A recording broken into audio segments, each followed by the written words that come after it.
happening now. We'd like to welcome our viewers from across North America and around the world. This is the EdTech Situation Room, episode 369 for February the 11th, 2026.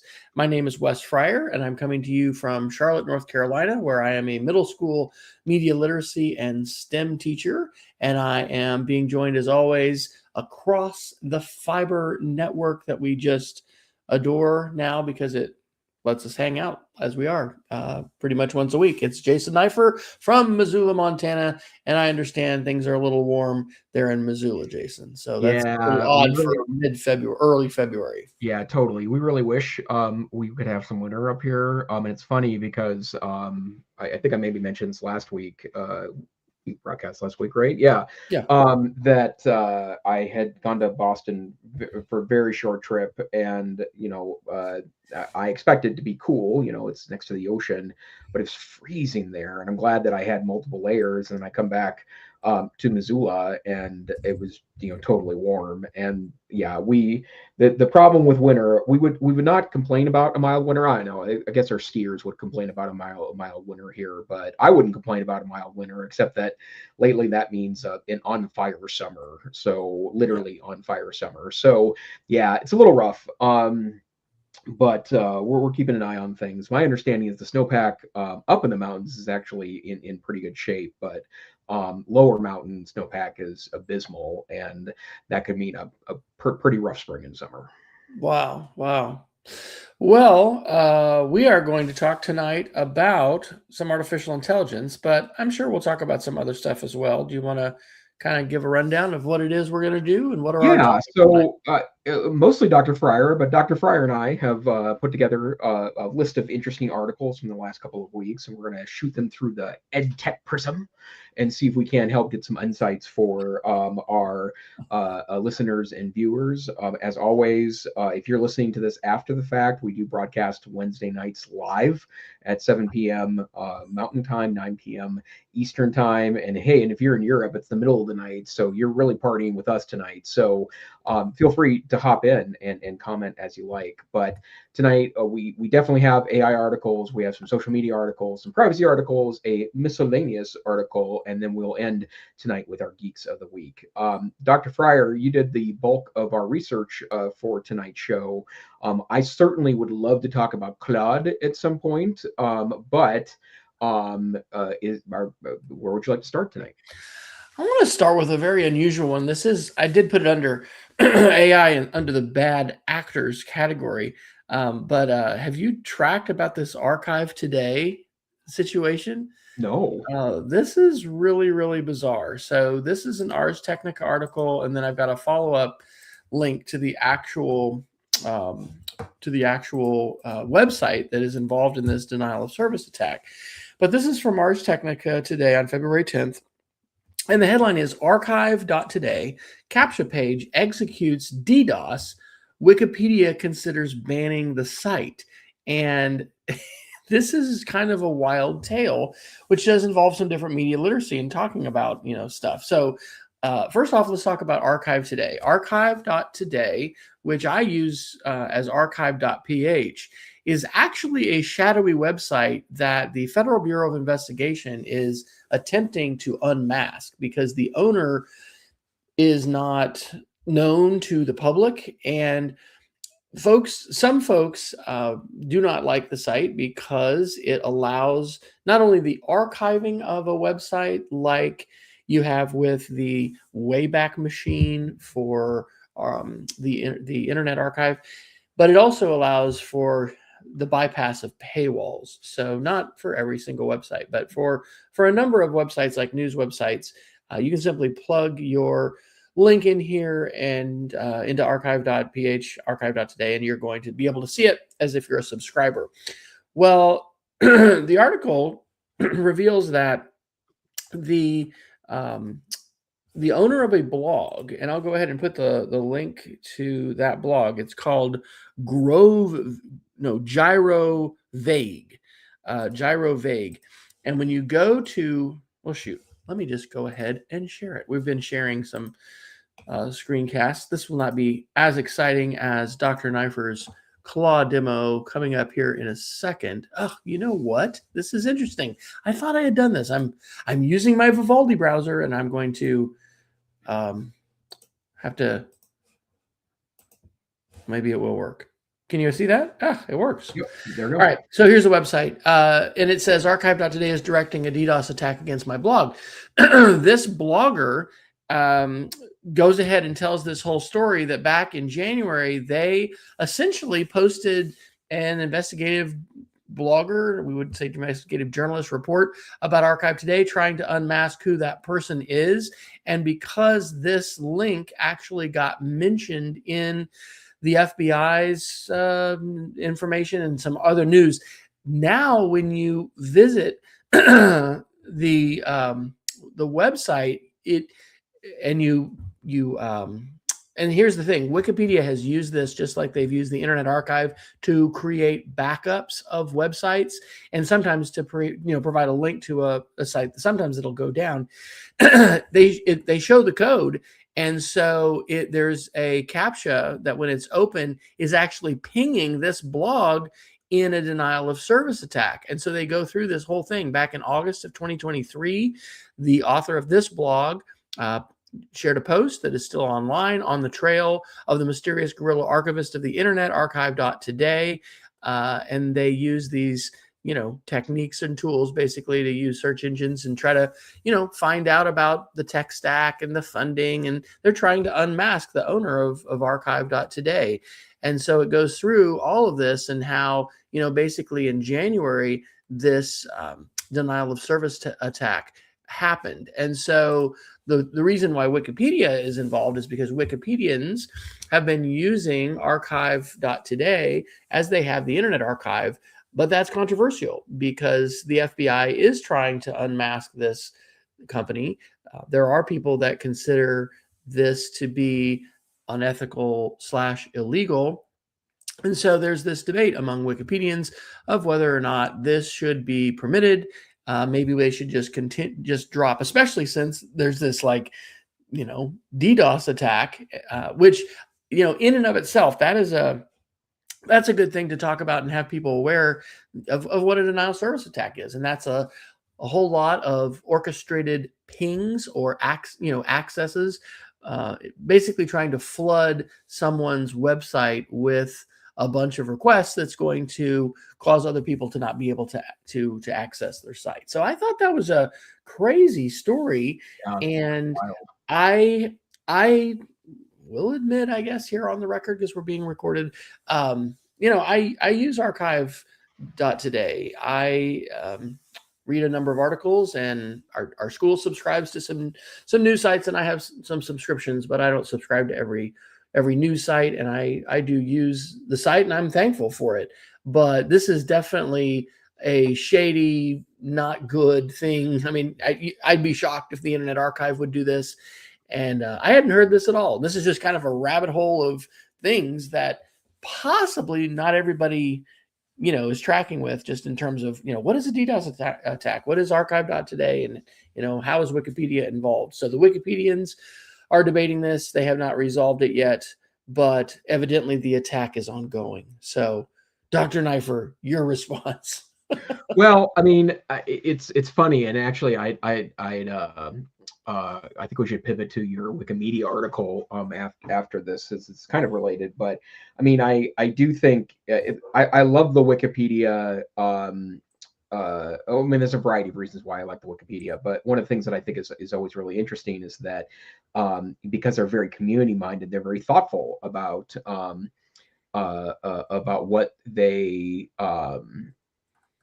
what they're doing and what their processes are, because they realize there's such a behemoth right now in the information space that decisions they make can have wide ramifications. So be curious in what direction they go into. But the comment I wanted to make was about, I get that sites, need either advertising or your subscriptions to survive. I'm very conscious of that for sure. But I also feel like that we still need a system where it's easy to do some kind of micro payment for access to an article. I feel like if we had done this 25 years ago, that most media companies would be in much better shape now. But you can imagine for a moment, some kind of third party site. PayPal could have done this 25 years ago to say that you just click a button and then confirm with a password, and you pay 14 cents for access to this article. And I could see very easily paying for high quality journalism that way. But I am a subscriber right now to Apple News, which is worth the $20 a month for me because Really? I did not know access. that. Yeah, what I would say is that because they get access to so many newspapers that you get for free as part of that subscription, and a number of magazines as well. It's actually Wow. pretty great when I travel, because I like a good magazine when I'm on an airplane. But I can't afford, subscription to the Atlantic, and the specific subscription to the New Yorker, and subscription to this, and subscription to that. And I love, reading a diversity of sources, but it is a real problem, that there's no means to do that. And I do feel like we'd be in better media shape if we could go in that direction. And also at the same time, we've had the discussion in the past about ad blockers, right? Like I get the reason why that there are ethical questions about it, because you are essentially blocking what is paying for the service. But also, without access to those tools, sometimes those websites are unreadable, right? Oh Or gosh, it's crazy sometimes for me to see the version of a page that my students watch or look at, and then the one that I'm viewing. It's yeah, just shocking. yeah, and I totally agree. And in fact, um, we used to advise our students that to diminish the cognitive load when you're reading external websites, make sure you have, and I'm not sure if any of these even work anymore, the reader extensions in Chrome, where it would strip everything but the text itself. Yeah. But it's a huge issue, right? I need to write a blog post about it, but I might have mentioned Vivaldi. Have I talked about the Vivaldi browser? I don't I think think you I've. mentioned a couple I, times, but I'm I not need sure to probably how. do a Yeah, formal geek of the week of it, but I'm using it. It's a privacy first European browser, and I don't see any ads on YouTube now because I use Vivaldi on my iOS device. Well, let me follow up. I'll get to the Wikimedia article. Did you hear the CIA fact book was killed?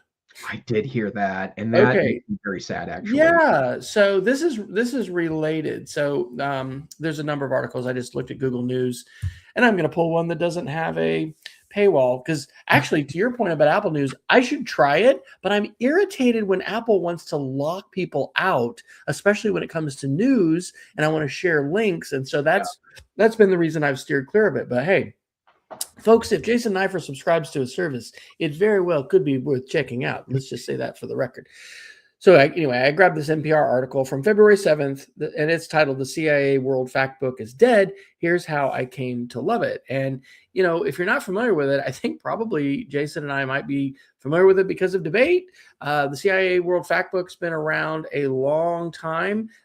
It actually started off as a classified resource, and then it became declassified. So, the article that I was another article that I had seen about this earlier. And by the way, isn't this interesting? How do you see headlines? It all depends upon who you follow, when you might open up your feed of whatever app this is or whatever network it is, and then who's sharing what. But it was a classified Cold War document, and then it got declassified, and it has, become something that not only folks in the United States but around the world have turned to as a quote unquote reliable source to learn about different countries and specifically about their governments and whether they're respecting democratic processes and things like that. So the other article that had to do with Wikipedia is from the Wikimedia United Kingdom website, and it's called "Why Wikimedia Belongs in Education." It's from February 8th, and it's by Dr. Sally Latham, who is the education lead at Wikimedia UK, obviously not an unbiased source. And I think we should acknowledge today that, we definitely have quote unquote bias, and some people would call it censorship. Others would call it moderation, happening on Wikipedia. I have been a huge fan of Wikipedia for years.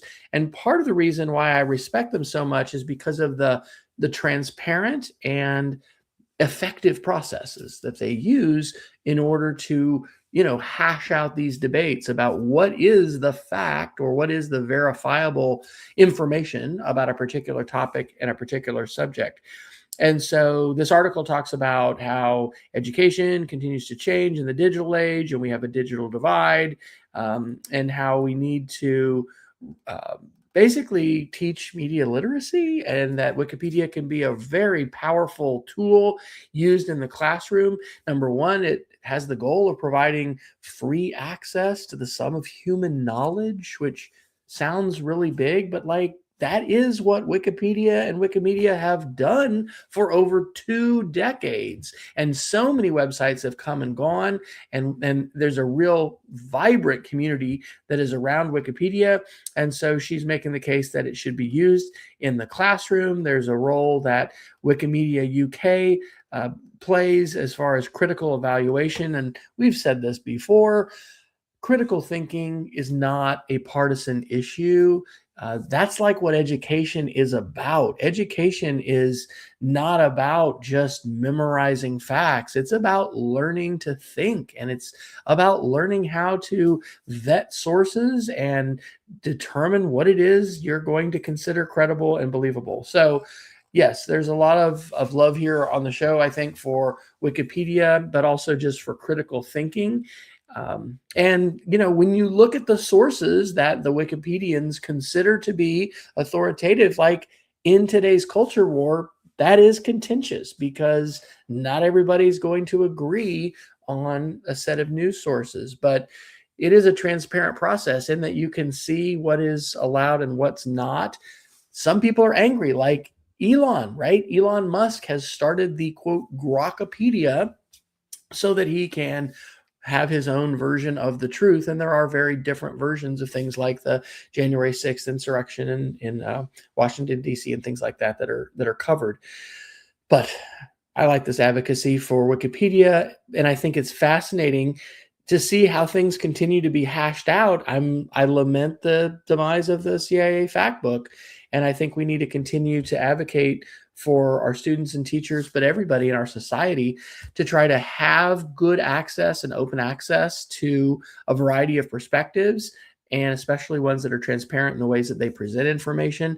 And we need to grapple with this stuff, in the classroom, in school, and in other forums that we have to talk about learning media literacy, news, facts, these things that are really important to us. Yeah, totally. And yeah, I was sad to see the CIA Wolf Fact book go away too. It was a critical part of my geography classes because it was an easy place to send students to look up basic information.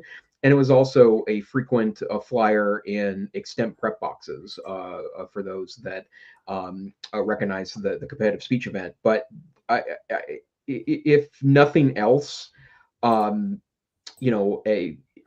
every time we lose another fairly authoritative source, right, it just makes it that much more difficult for us, I think, to teach media literacy. And to your points about Wikipedia, one of the things I really love to do is go on to the discussion tab in an article, especially a controversial one, and see The how top people page. argue about it. It's such an important part of the process.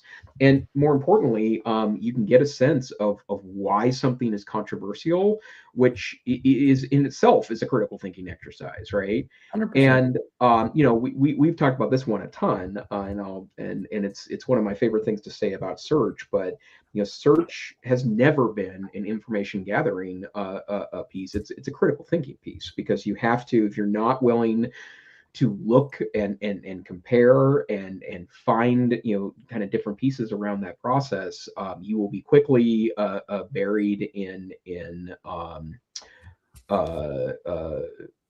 I blocked myself off with my own sentence structure. You will quickly lose the ability to find facts, because the bottom line is that even a strongly respected, a logarithmically based search engine is not always going to give you the information you're looking for, even on the first page. That's what Google hopes to do, right? But we know that's not the case.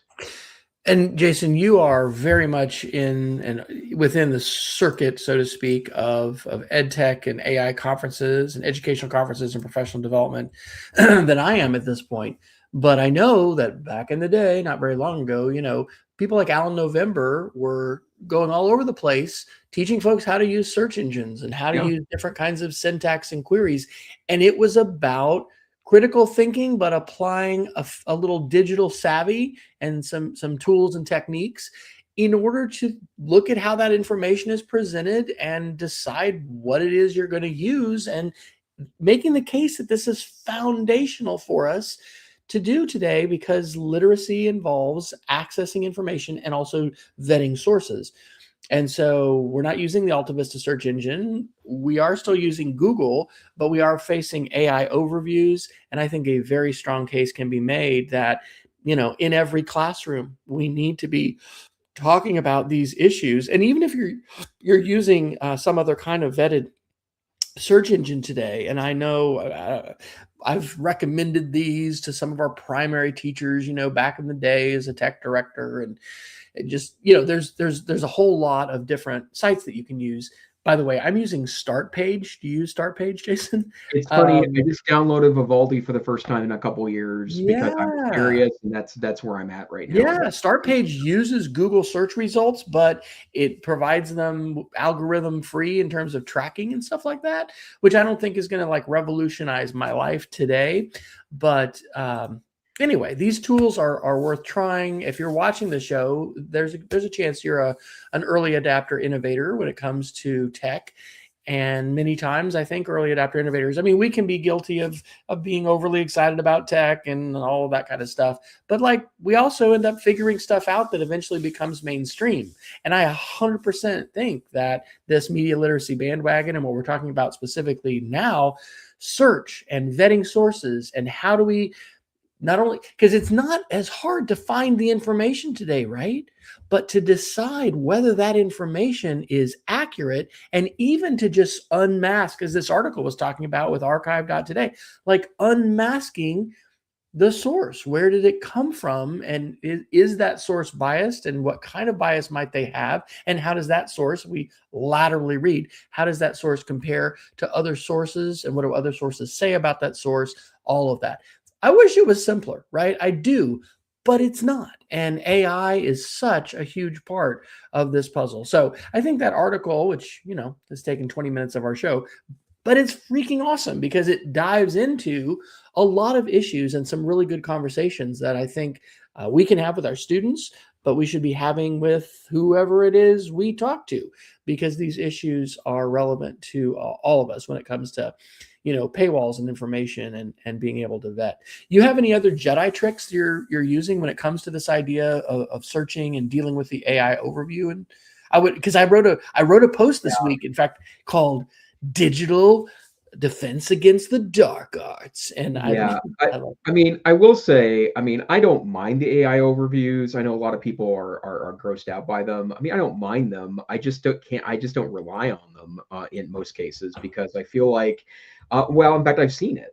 When I'm going to search for something that I have enough information on that I can quickly evaluate it, it gets it wrong a lot. And and the stuff I'm looking up on Google is typically technical. How do you get this app to work, or when's the last version of this, or what open source project is this other one based on, that kind of stuff. And you're not getting I don't know what Google's doing in regards to the AI overviews. I'm assuming that it's doing the best search it can based on its own knowledge of itself, right? A quick sort of deep research, but not deep research. They don't want too many tokens and too much energy and all that to be, taken for every Google search. But yeah, they're optimizing for the best result they can using their AI tools, but not using too many resources. That would be Wes's outsider guess. Well, and anymore too, like if I'm like seriously working on something like a topic or a deeper research piece, what I would probably more likely do now is go in and have Google do a deep research for me in Gemini. And I mean, I'm not talking about, finding out, when the concert is next Tuesday or that kind of stuff. But I'm talking about something I'm working, deeply in. I probably would do a deep research report to start off with, and then, use that as a guide to finding sources that can give me the insights that I'm looking for. And actually, in fact, I've that's been a very successful strategy for me. And as an example of that, one of the things that I've used deep research for a couple of times now in Gemini is to come up with product guides for me. That if I'm looking for a piece of software, for example, and I can't remember, no, I can remember, as a matter of fact, I was looking for the best inexpensive or open source or one-time pay PDF reader and modifier for Windows 11. And it put together a really great list of software. And my prompting strategy there is to ask for professional and also user reviews, and so it gives me a pretty comprehensive look at that, and that's been very successful for me. Comparing brand names, or trying to think what else I've done with it. Pulling restaurant reviews for the restaurants within 5 blocks of this place I'm staying in downtown wherever. Go back and look at, and here's the kinds of food I like to eat, and it pulls all the relevant reviews, both professionally and user reviews from places like Yelp, and that's that's saving me a lot of searches to start with, but also I can't go 45 pages deep into Google to find a restaurant review from the local newspaper, right? Sure. But AI is better at that, especially for those kind of ad hoc searches. And for EdTech's tools, that's how I found Descript. This book thing that I've been working on for a decade and not getting done, has a podcasting chapter, and that's how I found it. I had used an AI tool. This was probably over a year ago, and I'd said, "Hey, this is my chapter on podcasting. Take a look at this.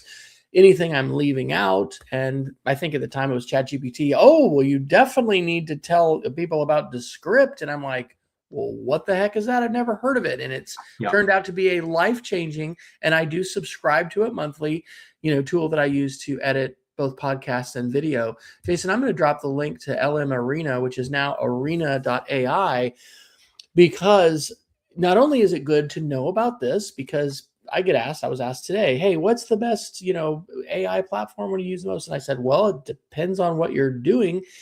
I mean, certainly for images, I'm using Gemini and Nano Banana, and I'm going to talk about this in the Geek of the Week, actually.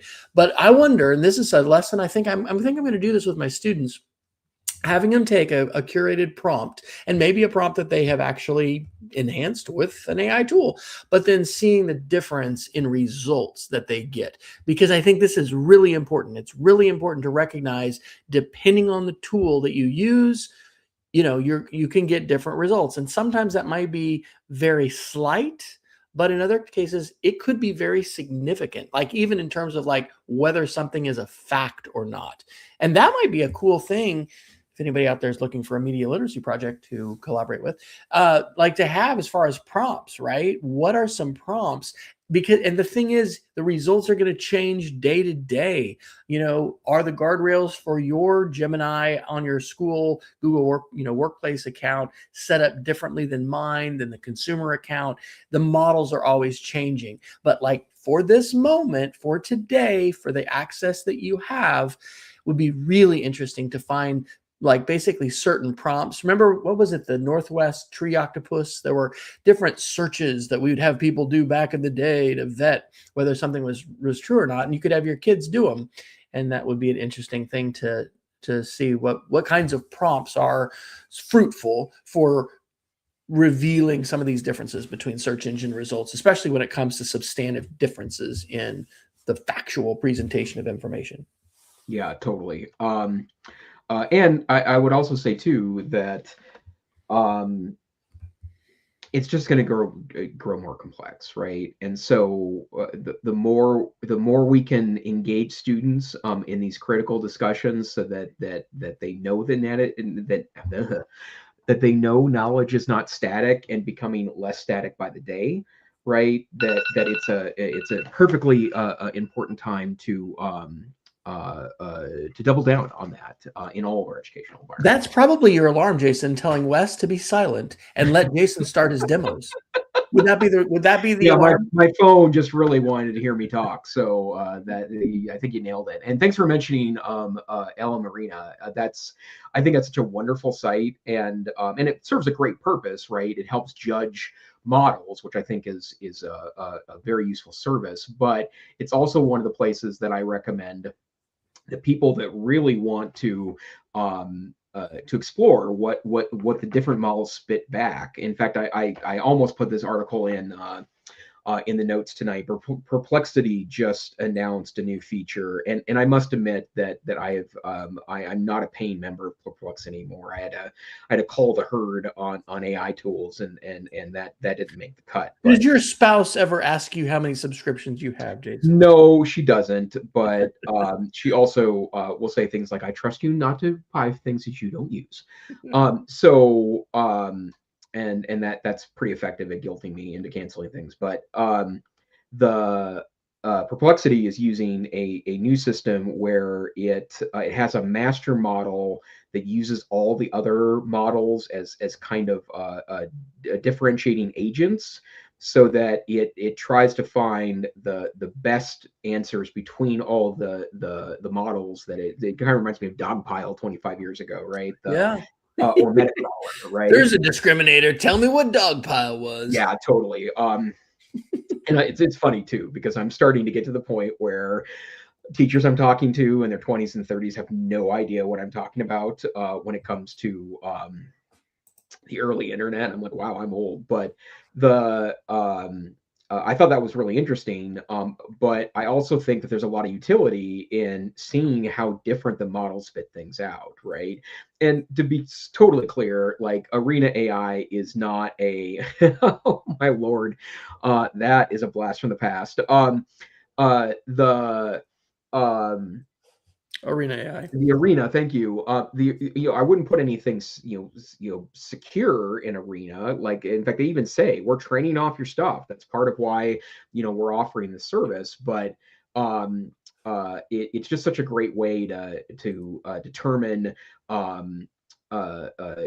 different models react to different prompts, and I think it's a really interesting metacognitive exercise.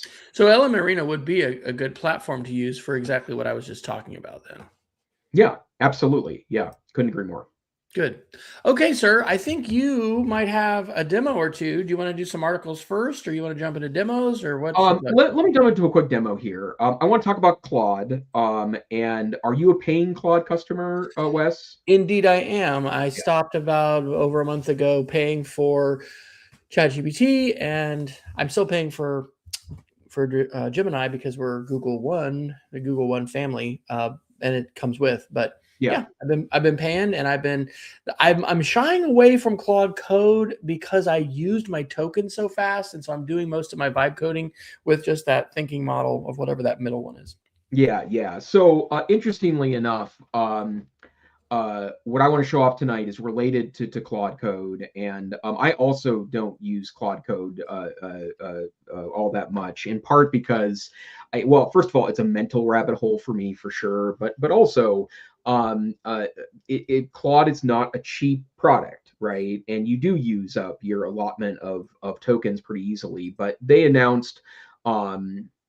Co-work a couple of weeks ago, maybe like in like late December, and I just didn't have time to play with it at all. And then I've played with it a lot in the last week and have discovered some really extraordinary functionality in it. And I still think it's the little things that AI doesn't get enough credit for, that there are some truly productive things you can do with AI tools that I think are pretty amazing. But this is the Claude desktop on Mac. The article I did drop in the notes was that they announced that it's now available for Windows with full feature parity. So if you're a Windows person, you can now do co-work on Windows as well. But and this is a live demo. Like, I haven't done this before. So a couple of examples. The other night, my wife had me help her with a little tech project. Her dad had scanned a bunch of pages that were PDFs of a family history that he wanted to share with a family member.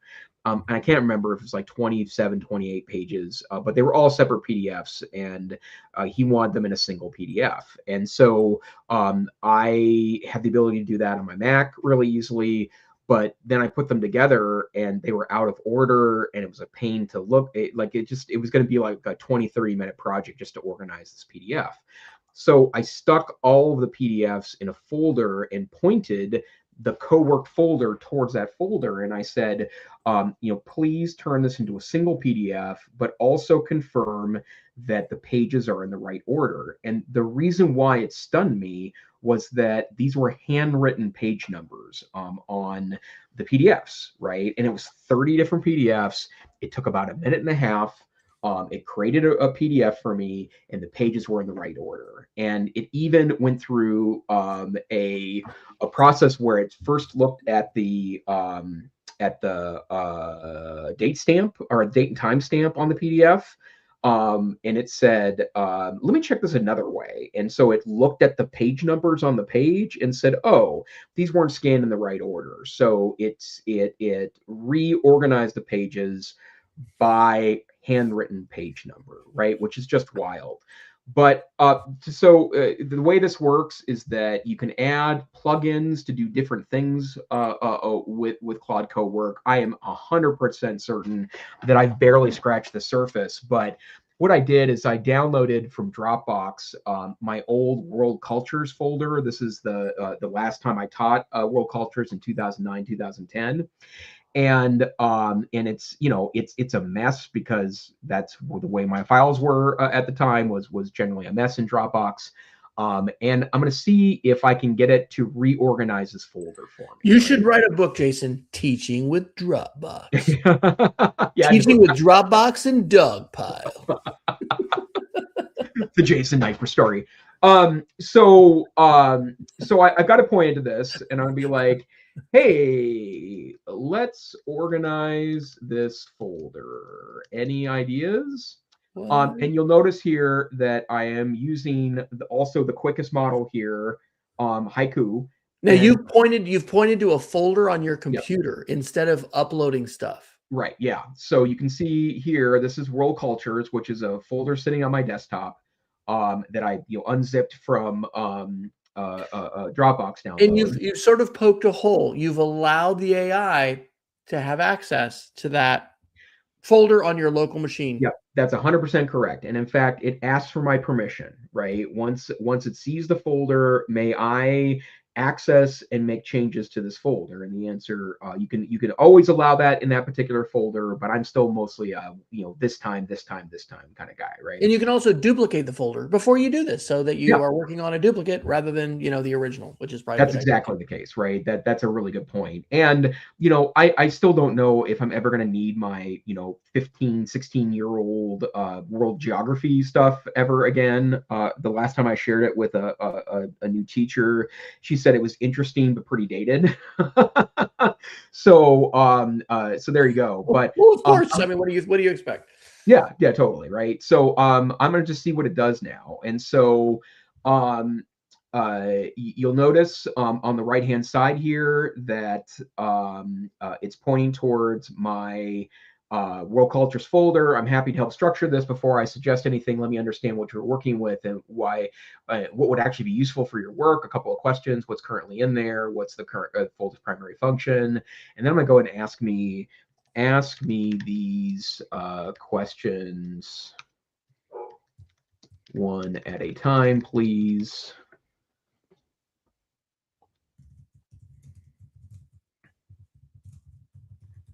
Got it. Let's start here. What's currently in the folder? A mix. This is the folder for my world cultures class the last time I taught it. You missed class. First in class. There you go. Thank you. This is podcasting at its finest, folks. Yeah, it really is. Yeah, Jason watching me type. and Wes edits his typing. It's really exciting. Okay, so it's class materials from when you taught world cultures. What do you want to do with this folder now? Are you archiving it, setting it up to teach again, pulling materials to reuse, or building a reference library or something else? I am teaching this in the fall and would like the folder to be organized so I can plan with my previous materials first. This is incredible. Okay, so perfect. You're teaching again. It says, so what types of materials do you have in there? For example, lessons plan, syllabi, student work, or something else entirely. Probably examples of all that stuff. And, you know, I think this is actually the kind of way that what I like about AI, you can talk informally to it. That's right. And give it unstructured data. You don't have to have all your ducks in a row. Kind of, sort of by unit. It's asking how it's organized. Pretty messy. And for those of you who are listening and not watching, we'll try to continue to give a play-by-play. But Jason's just going back and forth as Claude basically draws out. Yeah, would it help if I looked at a folder first? It's just, you know, it's trying to get advice. It's trying to find out, you know. It's interesting because you asked it for ideas and suggestions, and it immediately went to questions instead of saying, "Hey, this is what I suggest." Yeah, and I will tell you that one of the reasons why that might be the case too is that I'm constantly asking it to interview me to make sure it understands what I'm asking it for. I think we've talked about this in the past, but that's one of my, I called it a prompt side on the Frontier Learning Lab Substack. But the thing that is very important to me is to give it enough context to get the maximum impact out of it. And that's really a best practice for life, right? Because sometimes we do jump to a conclusion, we assume things, and rather than check for clarity, you know, we jump into it. So it's definitely trying to check as much as it can before it actually makes some changes. So now it's asking, so teach this fall, how are you planning to teach? Yeah. Yep. It looked to my folder. Unit folders are there, but mixed inside of them are different things. Multiple file formats of the same content, PowerPoint, PPTX, and old PPT versions, which is absolutely true. You found me. Root little clutter, syllabi, and rule sheets floating on the top level. Some oddities like the 04 China, 05 Japan mashed together as one folder. Some units, South America, India, Europe, only have empty folders. That's interesting. For planning purposes, you probably want to see, here's the lesson sequence for Africa. Here's what I assign. Here's the pieces. Here's what my students produced. Next question, when are you planning to teach this fall, and how do you typically work? Do you like to look at one unit at a time or gather all the pieces? Do you prefer breaking things down by type? I am teaching in September, and I typically gather everything for a unit like Africa in one folder and organize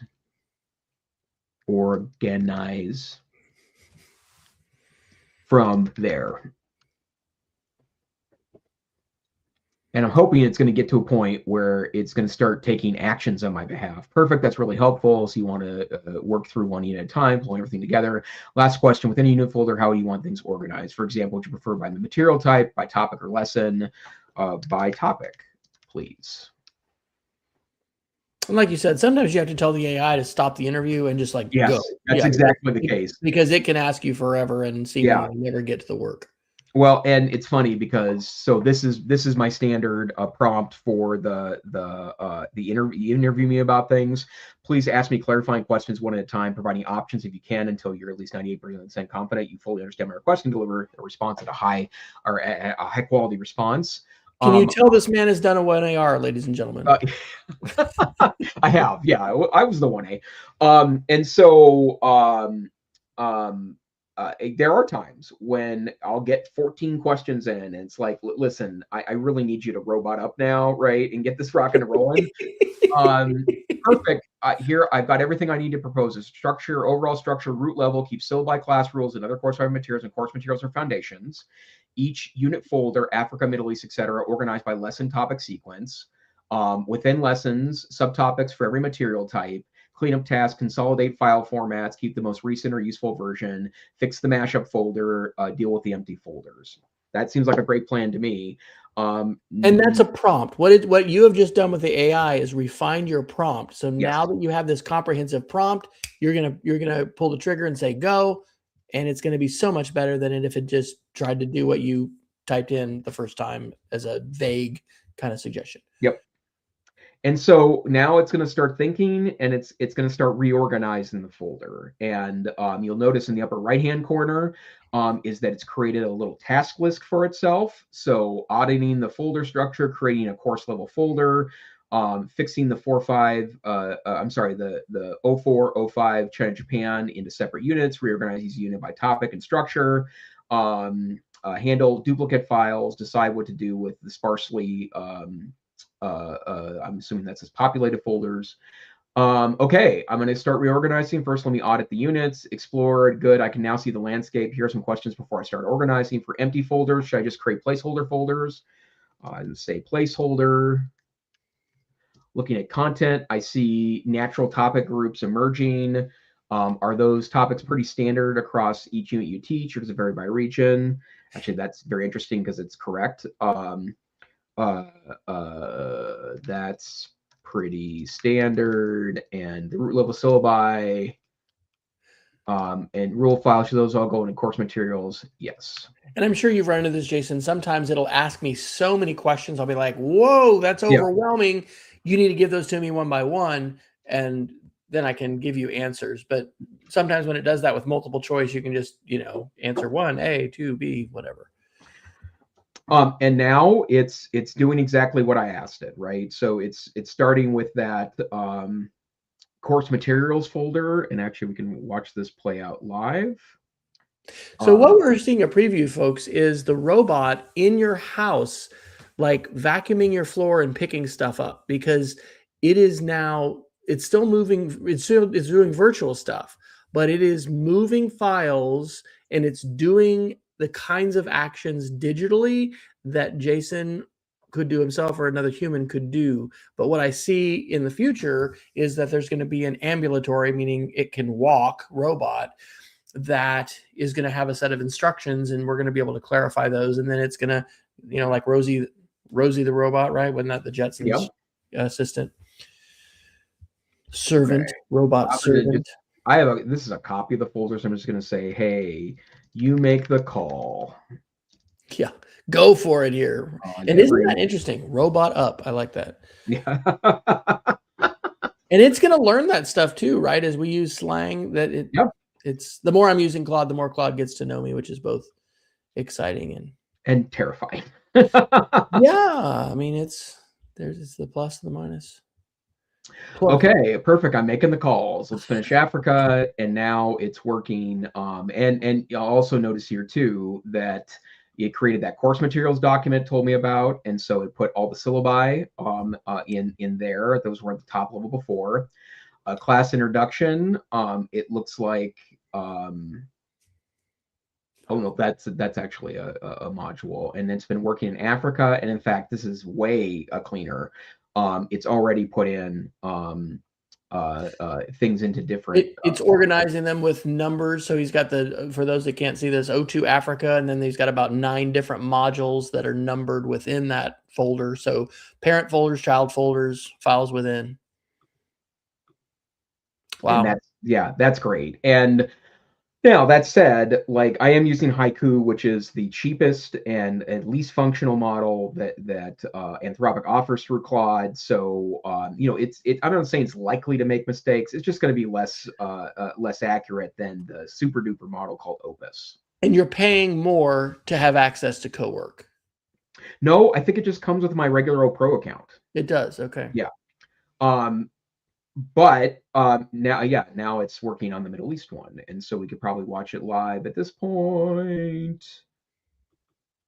Yeah, in fact, it looks like it already did it. So it's renamed all the folders and is now, and in fact it's going fast now. So think about this as a department, right? Or just think about yourself keeping all your instructional materials. I'm thinking about myself as we've been using Canvas, being able to download entire Canvas classes. I iterate with my classes as far as the lessons I do and how I structure those. Jason, I've also been thinking about my blog, right? I've been blogging since 2003. I have over 5,000 posts on that. I know back in the early days, you had these tools that would grab your blog posts and make a book or whatever. But like being able to have this corpus of writing that I have, I mean, I could, not that anybody would want to read it, but I could write a book with AI that would trace maybe the thinking, my pedagogical thinking over the course of my career, and it can have direct quotes, but being able to take either loosely organized or completely unorganized, unstructured data, I think is the phrase, being able to take data with a variety of structures. Okay. Is it done? It's finished? It's done. And the part that I love most about this is that you may remember that China and Japan were in the same folder before, and it separated those out into different pieces so that the China and Japan folder are populated with only China and Japan stuff. And then it asked me what I did. I moved all the root level files into course materials, split China and Japan into separate units, organized Africa with topics, applied similar structure to Middle East, created placeholders for sparse units like South America, India, and Europe, archived old and duplicate folders, old PowerPoint formats, template files are ready to plan. Open Africa first. All the materials are topped together. You can see what we did. Anything you need tweaking before you start planning. Do a quick index of everything in this folder and create a markdown file with the results. And so basically what I'm going to say is go through and now index everything sitting in these folders, and it'll produce a full table of contents with me of everything that I have. And for those that may not be familiar with the syntax, can you explain a markdown file? Yeah, so markdown is a simplistic way to stylize text documents. So adding things like bold and underline and italics and headers to that. And it's kind of a coder's documentation format. GitHub uses Markdown. Yeah, exactly. And I would also say too that it's already done. No. View your index. Open in iWriter Pro. Wow. Oh, wow. So what Jason's scrolling through is a comprehensive index of his entire folder organized into modules and subfolders with notes for planning and wow. That's wild, right? And again, we could think about supplementing this, just as you've talked about with your World War I, project. You pull in these other open source materials. I was talking to a teacher today about how important I think it is that we embrace open licensing and open sharing of curricular materials, because as we can legally, which we always want to encourage here on the EdTech Situation Room, as we legally access, materials and then have a chance to bring those in, Jason has all of his stuff, but that can then be supplemented with stuff from other open source, open content materials, textbooks. Yeah, totally. And and I even think about, as a matter of fact, couple of years back, actually a lot of years back, maybe a decade or so ago, there was the Washington State Open Course Project where they created open access materials for, it was like 150 100 level college courses, and just made it available for download. Well, one of the things I'm thinking about right now is that if we were using those materials as the foundation for like a dual credit course, for example, that's so different now, because I can stick this into Cowork and say, I want you to organize these materials, make me an index of every file in here. Then I also want you to give me a sense of the depth and the quality of it, right? And maybe give it some things to judge. And, that's going to be a little more compute intensive to do that. But imagine for a moment, how wild that will be. And, I talked about this a little bit last week when we were talking about OpenClaw, but the thing that is coming relatively soon, I think, to our data lives, is that there can be an agent in the background that is doing the hard work of the stuff that is not particularly instructional, right? Or maybe laborious work, the repetitive work, the grunt work, maybe. Yeah, class field trip notes, tracking over time, students whose grades are dropping, but you haven't heard from a parent lately, so you need to reach out. Like tracking all those subtle pieces that can give you the data you need to be as successful as possible. I think is a really critical part of kind of being smart in this era. But yeah, a really wild stuff for sure. Let's hit a couple more articles, and I think we better geek of the week it, because we're almost at the top of the hour. This is a blog, I guess. It's a Canadian blog. Maybe it's a news site. I don't know. It's called The White Hatter. Should I should I have a Gemini gem that I automatically throw my links into, which tells me about my sources? Yes, I probably should. The name of the post from 2 days ago is when connection is engineered, understanding the anatomy of an AI-powered romance scam. And, scams, and this is because Valentine's Day is coming up. There are so many different kinds of scams. And I haven't watched I didn't watch the Super Bowl live, and I have not watched all the Super Bowl ads. But there were some references to, dating sites and things. And there are just all kinds of ways in which folks can be scammed. And so I thought this was an instructive article. And I think that, talking about scams and social engineering and the ways in which we can try and inoculate ourselves, our family members, our students to these kind of things is important. And I put that under the bad actors subtitle for AI. And then another one, this is from United 24 Media, which again, I guess maybe I need to just make sure I vetted the source before I even put the link in. The headline says, pro-Russian narratives target Wikipedia, making a dangerous trend for AI chatbot data. And what this article points out is that so many of the LLMs, the language models, are using Wikipedia as a basis for the presentation of facts. This is part of why Elon and company have created Grokpedia, because they, want to have a different set of facts for different events and people. And so this gives specifics about the ways in which, as they call it, Russian-aligned groups have been operating to basically try and change, different things that are in the Wikipedia, whether it is stuff about early Soviet history, a lot about, Eastern Europe, things that are going to basically rewrite them. Well, I'll read from the article. According to Estonian journalist Ronald Levy, over 600 profiles of figures born between 1940 and 1991, including Prime Minister Kaja Kallas, have been edited on the English Wikipedia. They were previously listed as being born in Estonia, but now they're listed as being born in the Estonian Soviet Socialist Republic. So it's not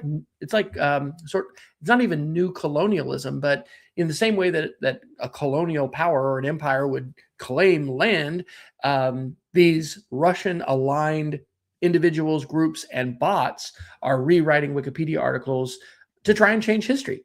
And, I know Jason, as a historian and a social studies teacher, this is really alarming. And while you and I may not be as focused on Estonian history and significant characters in Estonian history, you can be sure that the folks in Estonia are focused on that. And this isn't just happening in Estonia, and it's happening at scale. And AI and these bots and Cowork and all of this is just going to accelerate the process. So the heroic Wikipedians are facing some real big challenges, and I know that they're rising to the occasion, but we need to rise to the occasion as well as teachers and recognize that, yes, this information war is happening and truth is on the line. And part of what we need to do is develop the literacy skills to be able to vet these things and try and determine what it is we're going to believe and what is actually happening. Yeah. Couldn't agree more. And it's just making, I mean, there's never only been one history. There's been many versions of history. And in fact, something I'm becoming even more conscious of is how important it is to, encourage students to understand that there is no, one way to describe any historical event. But, I'm still bemoaning the, loss of social studies instruction due to No Child Left Behind 25 years ago. There's ample evidence that diminished our students' ability to think historically because it was not given its due focus, especially in K-8 classrooms. But we need to keep pushing to expand. How we're encouraging students to tackle issues because it's not going to get any easier for them as adults. Basically, folks, we all need to embrace more of the pedagogy of the cross-examination debate classroom. Yeah. That's the truth. Actually, that's absolutely true. Shout out to Stephen Bouchard, who I'm sure is not listening to the podcast, but he's been pushing really hard on LinkedIn about the importance of debate and that every student should have access to that kind of instruction. And I believe that this podcast would endorse that very notion because I think it's an important part of thinking about it in a nuanced way. And we should probably even include that link. All right. Will you tell us about your Geek of the Week open work, sir? Yes. I just wanted to say that co-work is great, but there is a growing number of alternatives to it in the open source world. And this is really varsity level nerd, right? Like I wouldn't do this necessarily myself. Or I'm sorry, I wouldn't recommend doing this yourself unless you have a little bit of technical background. But this is one example of software suites released in the last 4 weeks is open source software that do similar things to co-work. And so I've seen dozens of these pop up. This one looked interesting as I moved through the GitHubs for all of these sites. But what I really like about this is that you can use a local model. Like we've talked about Olama in the past, it allows you to download a model to your machine, which is something you can do really easily on an M something Mac, right? More RAM is really useful there. But I do think that's a lot of this functionality, especially the how am I going to organize these files or creating an index for you or telling you what's in a folder. Like I think this will increasingly be available on your local machine. This is an example. I can see this moving into the Minority Report realm where the more that the AIs get to know us, the more the AIs will be able to anticipate and guess, well, what would you like to do today, Jason, given these milestones and these projects? In a day not too distant, you're going to wake up and you're going to say, hi, AI open work bot. And it'll say, hi, Jason, as you've been sleeping, I know that you're working on these projects and I've already done this, and this. And now, right? In fact, it's funny you should mention that, Wes, because I did get OpenClaw working for 20 more minutes the other day just to play with it. And it's in a virtual machine, right? So I don't. It's not like I'm running it on a desktop. It's in an Ubuntu Linux desktop machine on my Mac. It's my Mac laptop even. But I did get it working again, and I was prompting it through Slack. Is I hooked it up to a Slack channel. So I was prompting it through Slack, and just to give you a sense of that, I did try out one of my kind of standard prompts to get the response back to it. And I can't remember which LLM I hooked it up to, but it's probably ChatGPT. And I asked it for a pretty complex thing, So it said, great, I'll get right on that. Well, I'm used to ChatGPT telling me I'll get right on that and it doesn't do anything. Well, that's where OpenClaw is different because it's an agent. So it was working on it. So I asked 20 minutes later, said, nope, not done yet. And then finally, it pinged me back and said, oh, I'm complete with that project. And I downloaded a 47-page response it gave me because it spent a lot of time on it. It also cost me like $4 an API, I think, a usage, but I don't think that we're that far from that future. Wow. Amazing. All right. Well, my Geeks of the Week, I'll do a fun one first. Have you had success with humor and AI? This is freaking amazing. So Lucy Gray, who is up in Chicagoland, is going to do a webinar for the Media Education Lab next month on the 2nd of March. It's going to be the first Monday, and it's going to be called Media Literacy for Seniors. So I actually made the prompt, and this is my first Geek of the Week. Use a tool to create your prompt. Claude created the prompt for me. Gemini Nano Banana created this. And so this is about the digital divide for seniors. And for those of you that can't see it, by the way, it said signed by Larson or whatever. And I was like, I have to change that because, the Far Side author is and cartoonist and illustrator is dead. But this is his style. So in the front left, there's an older gentleman who's watching a screen that says deep fake Abraham Lincoln TikTok. And he's got a little sticky note there that says Control-Alt-Delete.